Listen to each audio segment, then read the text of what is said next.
우리 남자 성도님들께서 더 잘 우셔주시는 것 같아요. 그죠? 예, 참 좋습니다. 지난주에 우리가 성숙한 그리스도인이 되는 길에 대한 말씀을 나누었습니다. 그럴 때에 우리가 말하는 것 이상으로 중요한 것이 듣는 것이라고 말씀을 드렸고요, 또한 잘 들어야 한다고 말씀을 드렸습니다. 그리고 듣기는 속히 하고 말하는 것은 더디하는 것이 성경의 뜻이다라는 것을 말씀을 드렸고, 성내는 것, 곧 분내는 것은 하나님의 의를 이루지 못하기 때문에 삼가하라고 말씀을 드렸습니다. 이러한 삶을 위해서는 우리가 나의 본성을 따르는 삶이 아니라 하나님의 말씀에 순종하는 거룩한 삶을 살기를 바랍니다 라는 말씀으로 전했습니다.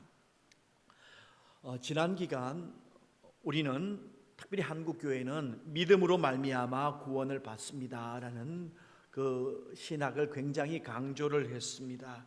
그것에 관심을 기울여서 칭의를, 곧 믿음으로 말미암아 구원을 얻는다는 것을 굉장히 강조했는데, 우리가 예수님을 믿고 구주를 고백하고 영접하는 것에만 귀를 기울이는 그런 경향이 있습니다. 고백만이 중요하다면은 우리가 예수님을 믿습니다 하나님, 그러면은 하나님이 탁 데려가시면은 끝이 나는 겁니다. 그런데 우리의 신앙이라는 것은 그 시인하고 고백하는 것, 그것으로 끝이 나지를 않습니다. 구원받은 자는 구원받은 자답게 살아가야 하는 것을 말씀하고 있고, 야고보서에는 그것을 잘 설명을 하고 있습니다. 칭의의 구원만으로 끝나는 것이 아니라 이제는 예수 그리스도를 구주로 고백하고 그 이후의 삶을 거룩하게 살라고 부탁을 하는 거죠. 사도 바울도 사실상은 그렇게 말씀했습니다. 믿음으로 말미암아 구원을 받습니다. 로마서에서 그렇게 말씀을 했습니다마는 빌립보서 2장 12절 말씀과 같은 경우에는 이렇게 말씀을 주셨습니다. 같이 읽을게요. 시작. 그러므로 나의 사랑하는 자들아, 너희가 나 있을 때뿐 아니라 더욱 지금 나 없을 때에도 항상 복종하여 두렵고 떨림으로 너희 구원을 이루라. 아멘. 그 구원을 이루어가는 것이다. 날마다 그 구원의 삶을 살라고 말씀을 주신 겁니다. 그런 맥락에서 오늘도 주시는 말씀인데, 우리가 예수님을 믿었으니까 안심하십시오, 여러분의 마음대로 사십시오 라고 그렇게 한다라면은 우리는 구원파와 그렇게 차이가 없을 겁니다. 그런데 우리는 이제 구원받은 자의 그 합당한 삶을 살라고 말씀을 전하는 겁니다. 예수 그리스도의 보혈의 피를 믿는 우리는 죄 용서함을 받고 천국에 들어가게 되는데, 천국에 들어가는 삶답게 살라는 그런 말씀입니다. 저와 여러분, 아무쪼록 우리가 내 마음대로 사는 것이 아니라, 예수 믿었다고 시인했다고 해서 내 마음대로 사는 것이 아니라, 우리는 구원받은 자답게, 예수 믿는 자답게 예수님의 말씀대로 살아가시는 저와 여러분들 되시기를 주의 이름으로 축원드립니다. 우리가 예배를 드리시는 분들의 신앙 수준이 어느 정도 되는가, 그것에 대해서 목사님들이 항상 관심은 가집니다. 그럼 어떻게 알 수가 있는가? 신앙이라는 것은 멈춰 있는 것이 없습니다. 그 사람 신앙 멈춰 있다, 그럴 수가 없는 겁니다. 신앙은 잘하든지 아니면은 퇴보하든지 둘 중에 하나입니다. 그런데 거의 대부분 알 수 있는 것이 뭐냐 하면은 바로 말씀을 듣는 것 보면은 알 수가 있습니다. 대부분의 목사님이 그것을 그렇게 느끼고 있을 겁니다. 신앙이 잘하는 분들 보면은 대충 믿음이 자랄 때에 그 사람이 하나님의 말씀을 간절한 마음으로 듣는 것을 보게 됩니다. 사도행전 14장에 보면은 바울이 루스드라에서 선교를 할 때에 나면서부터 걸어본 적이 없는 장애우를 한번 만난 적이 있습니다. 그가 바울이 말씀을 선포하고 전할 때에 아주 귀를 기울여서 듣습니다. 그 자세가 이미 하나님의 말씀을 들으려고 준비하는 자세고, 기적을 준비하는 자세입니다. 한 말씀 한 말씀, 어미새가 새끼 새에게 모이를 줄 때에 그 입을 크게 열어서, 시편 84편에 있는 그 말씀처럼 그 입을 크게 열어서 말씀을 대하는 겁니다. 그것을 메시지라는 유진 피터슨 목사님의 성경에 보면 이렇게 말씀합니다. 똑같은 성경 구절을 두고 이렇게 이야기하거든요. 루스드라에 걷지 못하는 사람이 있었는데 그는 태어날 때부터 걷지 못해서 앉아만 지냈다. 그 사람이 바울의 말을 듣고 있었다. 바울이 그의 눈을 들여다보고는 그가 하나님의 일을 위해 준비되었고 믿으려 하고 있다는 것을 알았다. 이미 그는 태도가 달랐다. 이미 그가 듣는 태도가 달랐기 때문에 그 다음에 사도 바울이 사도행전 14장 10절에 이렇게 선포를 합니다. 같이 한번 읽어보겠습니다. 사도행전 14장 10절 말씀입니다.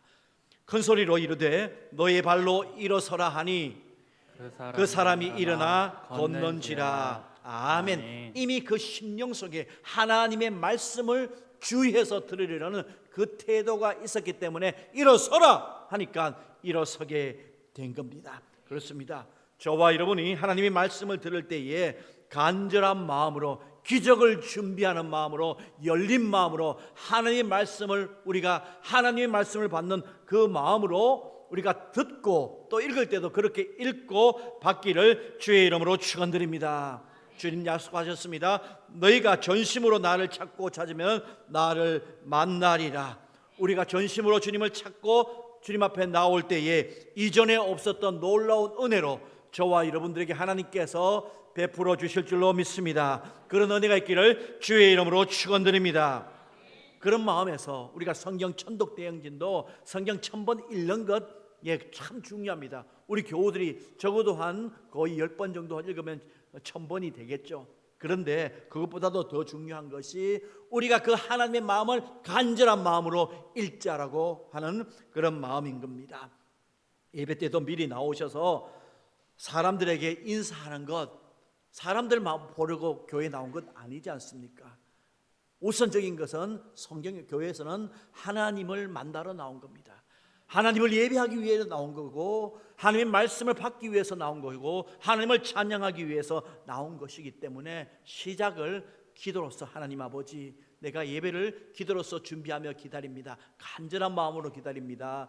주님, 오늘 예배 가운데도 저희 예배를 받아주시고 주께서 말씀하실 때에 하나님의 말씀으로 듣게 주님 인도하여 주시옵소서. 기도를 올릴 때에, 찬양을 드릴 때에, 목사님 말씀 전할 때에, 우리가 봉헌할 때에 모든 것이 하나님께서 기뻐하시는 예배로 주님 앞에 나가기를 원합니다. 간절한 마음으로, 우리가 경건한 마음으로 주님 앞에 나올 때에 하나님께서 루스드라에 평생 걸어보지 못한 사람에게 베푸셨던 그 기적이 오늘 나의 기적이 될 줄로 믿습니다. 그런 은혜가 있기를 주의 이름으로 축원드립니다. 그리스도인은 하나님의 말씀을 가까이 하는 것이 중요합니다. 하나님의 말씀을 가까이 해서 읽고 그 말씀이 나의 삶의 기준이 되어야 합니다.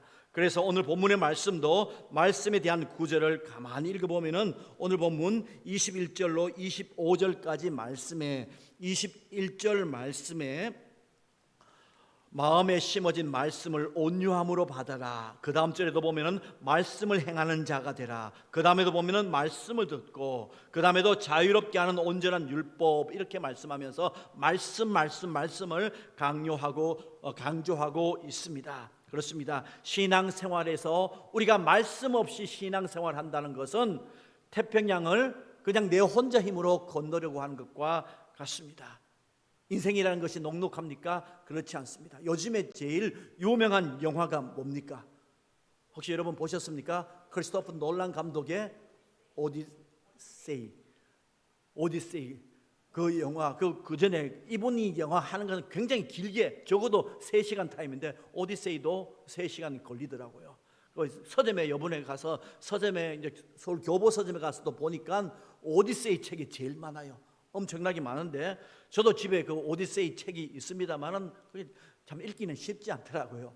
이제 그런 책인데 여하간 그것은 사실상은 만들어진 신화의 이야기입니다. 신화의 이야기인데 오디세이가 트로이 전쟁에서 승리하고 10년 동안 전쟁하고 그 다음 돌아오는데도 10년 정도 걸리질 않습니까? 며칠 만에 돌아올 수 있는 그 길인데 왜 10년이 걸리느냐? 오면서 유혹도 만나고 방해자들도 만나고 여러 가지 어려움들도 만나서 결국은 그렇게 해서 그 집으로 돌아오게 되는 겁니다.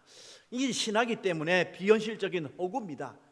그렇지만은 그 서사에 담긴 의미는 우리들에게 공감을 주고 교훈이 있다는 것은 우리들이 받아들일 수가 있는 겁니다. 이제 그렇게 되는데 사실 그래요. 그것을 보면서 우리 인생은 그렇게 볼 수가 있습니다. 인생이 얼마나 위험하고 얼마나 어렵습니까?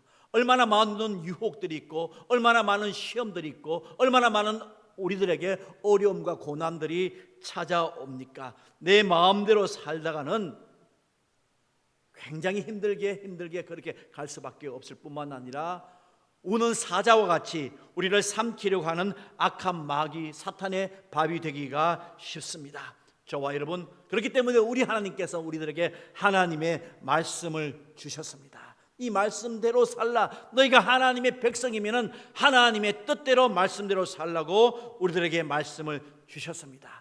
한 번 보고 끝나는 것이 아니고 주일날만 말씀 듣는 것으로 끝나는 것이 아니고 매일매일 하나님의 말씀으로 우리들을 비추어서 그렇게 살아갈 때에 우리가 건강한 삶을 살아갈 수 있고 온전한 삶을 살아갈 수 있는 겁니다. 두바이에 있는 블루스 할리파 건물, 여러분들 아마 사진으로도 한 번, 두 번 정도는 보셨을 겁니다. 세계에서 제일 높은 건물이라고 그러죠. 800m가 되는 그 건물 한번 보여주세요. 그 건물 그냥 높이 올린 것이 아닙니다. 이 건물 한번 보셨죠? 북한의 또 유경 호텔 그거하고는 아닙니다. 이거 두바이에 있는 아랍에미리트인데 800m 되는 저 높은데 말이 800m죠, 그죠? 걸어가기도 쉬운 그 높이입니다. 그것을 자랑스럽게 어느 나라에서 만들었습니까? 우리나라에서 삼성에서 만들지 않았습니까? 삼성에서 저걸 했는데 저걸 어떻게 했느냐? 밑에서 1도만 흔들려도 저 위에 가면 엄청나게 이게 오차가 많이 생긴다고 합니다. 그래서 한층 올릴 때마다 위성 항법 장치라고 해서 인공위성하고 그 전문가가 아니기 때문에 잘 모르지만 그렇게 봅니다. 이렇게 계속해서 청량에 오차가 없도록 그렇게 해서 저만큼 높이 올라가게 되는 겁니다. 이제 그렇게 되는 것인데 매일매일 우리들의 삶도 우리들이 세워지는 삶, 정말 건강한 삶, 제대로 된 인생이 되기 위해서는 하나님의 말씀으로 매일매일 한층 그렇게 쌓아야 될 줄로 믿습니다. 그래서 다윗은 시편 119편에서 이렇게 고백을 합니다. 같이 한번 읽어보겠습니다. 시작. 주의 말씀은 내 발의 등이요 내 길의 빛이니이다. 아멘. 이 어두운 인생길 걸어가는데 오디세이가 돌아오는데 그 어두운 그 길처럼 이 어두운 인생길 걸어가는데 빛이 있어야 되는 거죠. 등이 있어야 되는 거죠. 그러기 위해서는 하나님의 말씀을 가까이 하라. 매일매일 하나님의 말씀을 가까이 하라. 그러니까 성경을 가까이 하는 것이 그 인생에게 복인 줄로 믿습니다. 우리가 성경을 읽을 때에 일전에 한번 말씀을 드린 적이 있습니다. 적어도 두 가지 방법으로 읽을 수가 있습니다. 하나는 말씀은 세상을 보는 창의 역할을 합니다. 윈도우, 창의 역할을 합니다. 우리 주변에 일어나는 일들과 또 여러 가지 사건들, 신문에 있는 이 일들과 주변에 있는 이 모든 것을 이 성경적인 관점으로 보고 해석을 해야 합니다. 말씀이 그것에 대한 가치 판단 기준이 되어야 합니다. 그런데 요즘 시대에 참으로 조심해야 하는 것이 우리의 가치 판단을 마비시키는 것이 있어요. 그게 바로 SNS입니다. SNS가 참 물밀듯이 들어오는데 그 SNS, 특별히 유튜브와 같은 것은 객관적으로 우리들에게 정보를 보여주는 것이 아니라 알고리즘이라는 것 있지 않습니까? 내 좋아하는 것만 계속 보여서 옵니다. 그렇기 때문에 그것도 더 자극적으로 오기 때문에 점점 내가 이쪽으로 기울어지면 계속 그쪽으로 점점 기울어지기가 쉽습니다. 결코 높은 인생 못 쌓게 됩니다. 이쪽으로 기울어지면 또 이쪽으로 계속 그쪽으로만 쌓이게 됩니다. 이렇게 계속해서 한쪽으로 가는 그런 것을 두고 우리가 진영이라고 그렇게 이야기하지 않습니까? 그래서 사고와 생각과 판단이 진영 논리에 빠지기가 쉽습니다. 진영 논리가 왜 위험하냐면은 거기에는 객관적인 가치 판단을 마비시키기 때문에 그렇습니다. 내 편이면은 이게 옳으냐 그러냐, 뭐 이게 맞냐 틀리냐, 정이냐 불이냐 따지지 않습니다. 이거 내 편이냐? 그러면 옳다는 겁니다. 너가 편이냐? 그건 틀렸다는 겁니다. 이것은 성숙한 그리스도인의 삶과는 거리가 먼 겁니다. 성경적인 것과는 거리가 먼 겁니다. 그리스도인은 세계관이 달라진 삶입니다. 그 세계관 사진 그것 한번 보여주시기를 부탁드리겠습니다. 지난번에 제가 한번 이 도표는 제가 보여드린 적이 있습니다. 글자가 작아서 잘 안 보이죠. 확대해야 되는데 하여튼 내가 이제 원래는 주인이었다가 예수님이 주인이 되고 성경적인 관점이 주인이 되는 삶에서 그 세계관에서 신념을 가지고 가치가 나오고 그에 해당한 행동이 나오게 되는 그것을 말씀을 하고 있는 그런 세계관, 그런 그림입니다. 그런데 진영 논리에 빠지면은 이 세계관에 그것이 다 무너지게 되는 겁니다. 모든 것을 자기의 옳고 어떤 내 편인가 당신 편인가 그것으로 다 해버려 버린다는 겁니다. 우리는 예수님 중심의 성경적인 세계관을 가진 분인 줄로 믿습니다. 성경적인 가치 판단으로 모든 것을 구별해야 함에도 불구하고 그것을 막아버립니다. 특별히 우리 조심해야 되는 것은 요즘에 정치 같은 부분들에 너무 이쪽으로 한쪽으로 기울어지고 이쪽으로 기울어지는 그런 경향이 있습니다. 저와 여러분 여당입니까? 야당입니까? 말씀 좀 해보세요. 저거 좀 내려주세요. 여당입니까? 야당입니까? 우리는 예배당입니다. 예배당입니다. 그렇기 때문에 저와 여러분들이 우리들이 어떤 진영 논리로 따질 것이 아니라 하나님의 말씀으로 우리들이 날마다 기준 삼아야 되기 때문에 만약에 여러분들 유튜브 1시간 보신다라면은 성경도 1시간 보세요. 그래야지 제대로 다시금 돌아옵니다.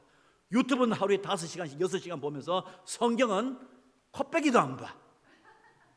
주일날 와서도 어디 찾으려 하면은 성경 찾읍시다, 야고보서 찾읍시다 하면은 구약에 딱 펴놓고 찾았다. 여기서 보면 다 보여요. 바로 비세요. 그겁니다. 그러니까 우리가 날마다 성경과 말씀을 같이 우리가 가까이 하는 저와 여러분들 되기를 주의 이름으로 부탁을 드립니다. 또 하나는 성경을 읽을 때에 거울로 보는 겁니다. 우리가 성경을 읽으면서 내가 거울로 볼 때에 거울로 내가 얼굴에 무엇이 묻었는지 어떻게 생겼는지 내 스스로는 잘 못 봅니다. 보신다는 분들은 제가 좋은 병원 알려드릴게요. 절대로 자기가 못 봅니다. 거울에서 보이게 됩니다. 우리가 세면장 앞에서도 오늘 아침에도 세수하고 다 나오셨지 않습니까? 그 거울 앞에서 내가 어디가 묻었고 어디를 이렇게 씻어야 된다는 것을 알고 나왔습니다. 우리가 성경을 통해서 내가 죄인임을 알게 됩니다. 성경을 통해서 나를 보게 되고 그렇기 때문에 성경은 날마다 우리들에게 말씀하시는 것이 묵상하는 것을 가지라고. 때를 얼굴에 세수만 하는 것이 아니고 성경을 통해서 나의 얼굴에 있는 나의 내면에 있는 어떤 영적인 때를 벗기라고도 그렇게 말씀을 합니다. 그리고 중요한 것이 그 말씀대로 살아야 합니다. 그 말씀을 들으면 다 되는 줄 아는데 그 지난주에 했던 말씀과 같이 우리가 좋은 말씀을 들었을 때에는 그 말씀대로 살아야 합니다. 제가 이런 경우를 보았습니다. 과거에 청년회 때에 설교가가 유명한 설교하시는 목사님들 설교를 듣는 교회 분들하고 이렇게 이야기를 하다 보면은 그분들 설교를 듣는 것이 자신의 신앙이 이만큼 올라간 줄 알아요. 나는 사랑의 교회 다니기 때문에 옥하는 목사님의 설교를 듣습니다. 나는 여의도 순복음교회 다니기 때문에 조영기 목사님 설교를 듣습니다. 나는 온누리교회 다니기 때문에 하용조 목사님 설교를 듣습니다. 그리고 자신의 신앙이 아주 좋은 것으로 그렇게 착각을 합니다. 그런데 그렇게 좋은 하고 그런 그 이야기를 하시면은 가만히 이분들이 선택할 때에 어떤 것을 선택하냐, 그분들 중에도 많은 분들이 이런 것을 보았습니다. 정말 자신의 이익을 탁 보려고 하니까 손해 안 보려고 하더라고요. 돈 앞에 그렇게 무섭더라고요. 그리고 결혼 상대를 만나는데 다 따지고 그 다음에 예수 믿는 것까지 따지더라고요. 그런 경우를 보게 되었습니다. 그런 안수 집사님, 그런 또 권사님, 그런 청년들까지 보게 되었습니다. 우리가 정말 하나님의 말씀을 들었으면 그 말씀대로 저와 여러분들이 살아가는 저와 여러분들 되시기를 주의 이름으로 축원드립니다. 말씀을 듣고 실천하는 것이 중요합니다. 오늘 계속해서 그 말씀을 하고 있는 그런 내용이죠. 23절로 25절까지 같이 말씀 읽도록 하겠습니다. 시작. 누구든지 말씀을 듣고 행하지 아니하면 그는 거울로 자기 생긴 얼굴을 보는 사람과 같아서 제 자신을 보고 가서 그 모습이 어떠했는지를 곧 잊어버리거니와 자유롭게 하는 온전한 율법을 들여다보고 있는 자는 듣고 잊어버리는 자가 아니요 실천하는 자니 이 사람은 그 행한 일에 복을 받으리라. 아멘. 그렇습니다. 말씀을 우리가 읽으면서 은혜 받았습니다라고도 중요하지만은 그 말씀을 아멘한 이후에, 아멘 하시지 않았습니까? 그 아멘한 이후에 그 다음에 아멘과 같은 그런 삶을 살아가는 것이 중요합니다. 그럴 때 하나님께서 기적을 보게 하는 겁니다. 내가 아멘한 삶을 가지고 제대로 살아가고 몸부림칠 때에 역사가 나타나는데요. 요한복음 2장에 보면은 가나의 혼인잔치에 말씀이 나옵니다. 혼인잔치에 중요한 포도주가 떨어졌습니다. 그때 예수님의 어머니께서 예수님을 찾아와서 종들 데리고 와서 그렇게 이야기합니다. 이 종들 지금 여기 있는 예수님의 말씀을 들으라. 그리고 그 말씀 무엇이든지 시키는 대로 하라고 그렇게 부탁을 합니다. 그때 예수님께서 그 종들에게 항아리에 물을 채우라고 그렇게 말씀을 했는데 그 다음에 그 종들이 순종하게 됩니다. 그리고 그 포도주가 하객들에게 전해지게 되었을 때에 하객들은 그 맛에 놀라게 됩니다. 이전보다도 훨씬 좋은 그런 포도주를 맛보게 되었으니까 이 포도주 어디 나느냐고 그렇게 묻게 되는 거죠. 그때 성경은 말씀을 합니다. 물떠온 하인들은 알더라. 그렇습니다. 물떠온 하인들은 경험하게 되는 겁니다. 순종한 사람들은 하나님의 기적을 경험하게 된다는 그 말씀입니다. 물떠온 하인들이 아멘하고 거기에서 거쳤더라면 아무런 기적을 경험하기 못합니다. 그러나 아멘하고 그 다음에 순종했기 때문에 놀라운 역사가 일어나게 되는 겁니다. 말씀대로 사는 것 중요하죠. 말씀대로 행하는 것 중요합니다. 특별히 위기의 순간에 그 하나님의 말씀은 저와 여러분들을 세워주시는 하나님의 말씀임을 말씀합니다. 마태복음 7장에 보면은 말씀을 듣고 행하는 자는 반석 위에 그 집을 지은 사람과 같다라고 말씀을 합니다.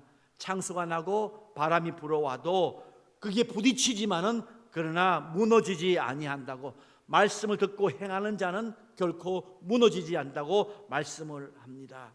그렇습니다.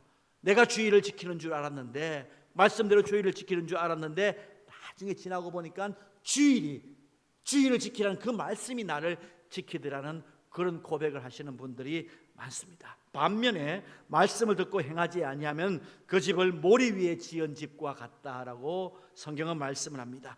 창수가 나고 바람이 불면 심하게 무너진다는 겁니다. 바람이 불고 창수가 나는 건 누구에게나 있습니다. 고난이 있고 환난이 있습니다. 예수를 믿든지 아니 믿든지 고난이 있고 어려움이 있습니다. 그러나 말씀 위에 세워진 그 인생은 고난이 뚫고 지나가고 고난 위에서도 승리하게 됩니다.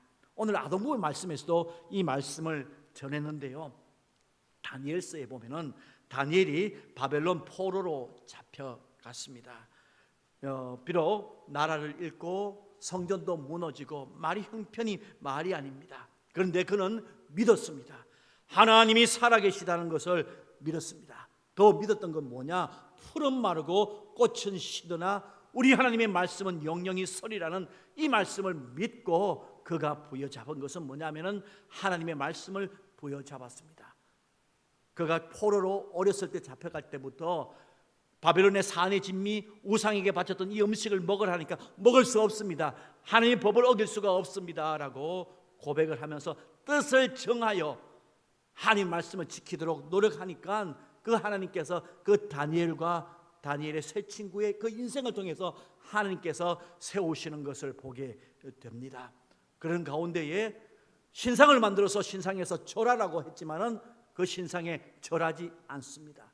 하나님의 말씀이기 때문에, 하나님의 말씀은 우상 숭배하지 말라는 그 말씀이 있었기 때문에 절하지 않고, 그 다니엘의 세 친구도 그렇게 고백하죠. 하나님께서 우리를 건져 주실 것입니다. 그러나 그리 아니하실지라도 우리는 결코 절할 수 없다라고 그런 고백을 합니다.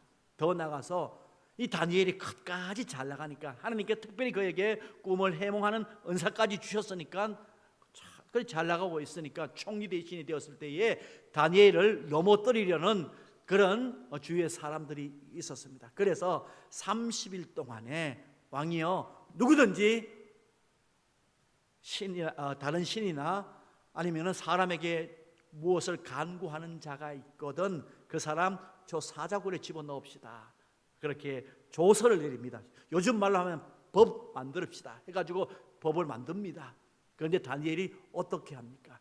다니엘이 이 위기 속에 이 어려움 속에서 다니엘은 어떻게 합니까? 무엇을 봅니까? 사자굴에 들어간 그것을 봅니까? 아니죠.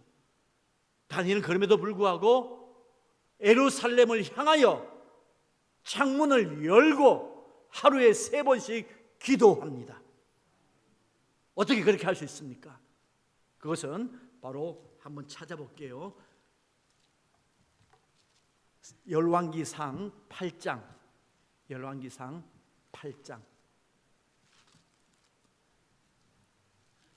46절 이하의 말씀입니다. 46장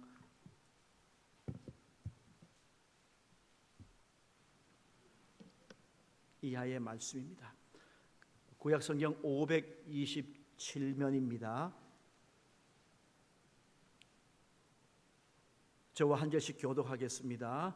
범죄하지 아니하는 사람이 없사오니 그들이 주께 범죄함으로 주께서 그들에게 진노하사 그들을 적국에 넘기심에 적국이 그들을 사로잡아 원근을 막론하고 적국의 땅으로 끌어간 후에 그들이 잡혀간 땅에서 스스로 깨닫고 그 사로잡은 자의 땅에서 돌이켜 주께 간구하기를 우리가 범죄하여 반역을 행하며 악을 지었나이다 하며 자기를 사로잡아간 적국의 땅에서 온 마음과 온 뜻으로 주께 돌아와서 주께서 그들의 조상들에게 주신 땅 곧 주께서 택하신 성읍과 내가 주의 이름을 위하여 건축한 성전에 있는 쪽을 향하여 주께 기도하거든 주는 계신 곳에서 하늘에서 그들의 기도와 간구를 들으시고 그들의 일을 돌아보시며 50절 같이 읽습니다. 주께 범죄한 백성을 용서하시며 주께 범한 모든 허물을 사하시고 그들을 사로잡아간 자 앞에서 그들을 불쌍히 여김을 얻게 하사 그 사람들로 그들을 불쌍히 여기게 하옵소서. 아멘. 그렇습니다. 그가 예루살렘에 그냥 어떤 덕을 보여주기 위해서 퍼포먼스를 하기 위해서 예루살렘을 향하여 문을 열어놓은 것이 아니라 말씀을 믿고 문을 열어놓은 겁니다. 주께서 택하신 성읍과 내가 주의 이름을 위하여 건축한 성전이 있는 쪽을 향하여 기도하거든 예루살렘을 향하여 기도하거든 이 말씀을 믿고 기도한 겁니다. 말씀을 믿고 기도하면은 우리 하나님께서 들어주신다라는 확신이 있었기 때문에 그가 비록 나라는 망이고 이국 땅에 와 있지만은 하나님의 말씀을 믿고 그쪽을 향하여 문을 열고 기도했습니다. 성전은 무너지고 나라는 잃었지만은 하나님은 살아계시고 푸른 마르고 꽃은 시드나 우리 하나님의 말씀은 영영이 서리라는 것을 분명히 믿었기 때문에 기도할 수가 있었던 겁니다. 이렇게 믿는 자에게 그 사자굴의 어려움 속에서도 하나님께서 건져 주심을 믿으시기를 주의 이름으로 축원드립니다.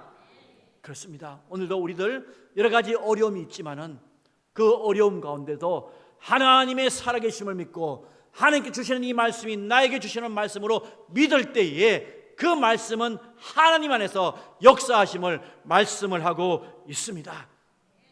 그렇습니다. 그래서 데살로니가전서 2장 13절에 보면은 이런 말씀을 주십니다. 같이 한번 읽어볼게요. 시작. 이러므로 우리가 하나님께 끊임없이 감사함은 너희가 우리에게 들은 바 하나님의 말씀을 받을 때에 사람의 말로 받지 아니하고 하나님의 말씀으로 받음이니 진실로 그러하도다. 이 말씀이 또한 너희 믿는 자 가운데에 역사하느니라. 아멘. 하나님의 말씀을 듣고 받고 읽을 때에 이 말씀을 하나님의 말씀으로 받아야 된다는 그런 말씀입니다. 그럴 때에 하나님이 역사하신다. 다른 말로 하면 요즘 말로 하면 하나님이 일하신다는 겁니다. 하나님이 행해 주신다는 겁니다. 그래서 그런 교회, 데살로니가 교회 보십시오. 사도 바울이 3주밖에 사역을 안 했던 그런 교회입니다. 가장 짧게 했던 그런 교회임에도 불구하고 그 교회를 칭찬합니다. 너희 교회에 사랑의 수고와 믿음의 역사와 또 소망의 인내가 이미 아가야 땅에 지중해 지방에 있는 그 지방 이름입니다. 그 땅에 소문이 꽉 펼쳐졌어요. 그렇게 칭찬하는 것을 보게 됩니다. 하나님의 말씀으로 받고 순종하며 나갈 때에 하나님께서는 놀라운 역사, 하나님의 일하시는 것을 보게 되는 저와 여러분들 되시기를 주의 이름으로 축원드립니다. 한 가지 더 말씀을 드리면요, 우리가 성경을 읽으면서 많이 읽으면서 이런 고민이 될 때가 있지 않습니까? 성경 말씀이 왜 이렇게 휘발될까? 여기에서 들었던 말씀이 여기로 싹 지나가는 것 같고, 그럼 금방 첫째는 성경은 이렇게 서면으로 읽는 것이 좋습니다. 서면으로 읽는 것이 좋고요. 또 하나는 그 말씀, 저도 가만히 생각하니까 언제 성경을 가장 많이 그 말씀이 나에게도 가장 기억되고 가장 많이 외워졌는가 가만히 생각해 보니까 지금은 신학 이렇게 책은 지금 제일 많이 받겠죠. 뭐 쌓인 것이 있으니까 지금은 보다도 처음 제가 예수님을 인격적으로 만나고 그때는 사실상 신학이 뭔지도 뭐 어떤 내용인지도 잘 몰랐습니다. 그냥 성경 말씀이 먹어지는 거예요. 그냥 읽혀지는 거예요. 그 말씀대로 그리고 살아보려고 했을 때에 그 말씀대로 살아보려고 했을 때에 그 말씀이 그대로 저에게 그냥 기억되는 거예요. 소화되고 기억되는 것을 보게 되었습니다. 솔직히 지금은 목사이기 때문에 성경을 읽어도 설교 때문에 읽을 때가 용서하십시오 많고, 영화를 봐도 오디세이를 봐도 여러분은 편안하게 보시죠. 여기에 설교가 없을까? 책을 한 권 보아도 여기에 설교가 없을까? 이렇게 보게 되는데, 특별히 성경을 보아도 그런 말씀을 가지고 보았을 때에 저도 휘발해버리는 것을 보게 됩니다. 그렇습니다. 말씀을 듣고 그 말씀을 또 묵상하고 그 말씀을 실천할 때에 그 말씀이 훨씬 더 읽혀집니다. 더 기억나고 그 말씀이 정말 살아계신 하나님의 말씀으로 내 속에서부터 역사하고 내 삶의 주위에서 하나님의 나라의 영향력을 발휘하는 것을 보게 됩니다. 그것이 사도행전 17장에 보면은 베레아 교회가 그러했다라고 말씀을 합니다. 사도행전 17장 11절에 보면은 같이 읽습니다. 시작. 베레아에 있는 사람들은 데살로니가에 있는 사람들보다도 더 너그러워서 간절한 마음으로 말씀을 받고 이것이 그러한가 날마다 성경을 상고함으로. 아멘. 그 말씀을 받고 그러한가 이것을 묵상도 하고 따져보기도 하고 또 그 말씀을 나누어 보기도 하는 겁니다. 그렇습니다. 더 깊이 알게 될 때는 그 말씀을 이제는 나누어 보면은, 나에게 주신 내가 실천하고 행했던 그 말씀을 나누어 보면은 놀라운 일이 일어나게 되는 줄로 믿습니다. 제가 기도 제목으로 삼고 있는 것, 그것이 바로 이렇게 말씀의 나눔이 활발한 교회가 되게 주님 함께하여 주시옵소서. 그래서 일전에도 몇 번 말씀을 드렸고 언젠가는 그것을 했으면 좋겠다라고 생각하고 있습니다. 소그룹이, 말씀 소그룹이 활발한 그런 교회 되게 하여 주시옵소서. 그것입니다. 하나님께서 나에게 주시는 말씀을 공유한 겁니다. 그 말씀을 가지고 나에게는 이렇게 말씀을 주셨고 당신에게는 어떤 말씀을 주셨을 때 이 말씀이 얼마나 우리들에게 그 지경을 높이게 하시는지 저와 여러분들은 그것을 보게 될 것입니다. 사도행전 초대교회가 그랬습니다. 초대교회가 사도들에게 하나님께 주시는 이 말씀을 가지고 또 교우들은 그 말씀을 받고 그 말씀을 가지고 나눔을 가졌습니다. 나눔을 가질 때 물건의 통용뿐만 아니라 말씀의 나눔을 통해서 많은 사람들이 영적으로 핍절한 사람, 물질적으로도 핍절한 사람이 없는 그런 교회를 이루어 간 겁니다. 저와 여러분들도 우리들도 그런 교회 되기를 주의 이름으로 소원드립니다. 정말 하나님의 말씀이 우리 인생 가운데 살아서 역사하실 뿐만 아니라 우리들 가운데에 살아 역사하시는 그 하나님 말씀 속에서 정말 이 땅에서 우리 영남교회를 통해서 하나님의 나라를 보게 되고 여러분이 가는 곳마다 그 말씀을 적용함으로 말미암아 하나님의 나라의 이루어짐을 보게 되는 그런 귀한 하나님의 사람들 되시기를 주의 이름으로 축원드립니다.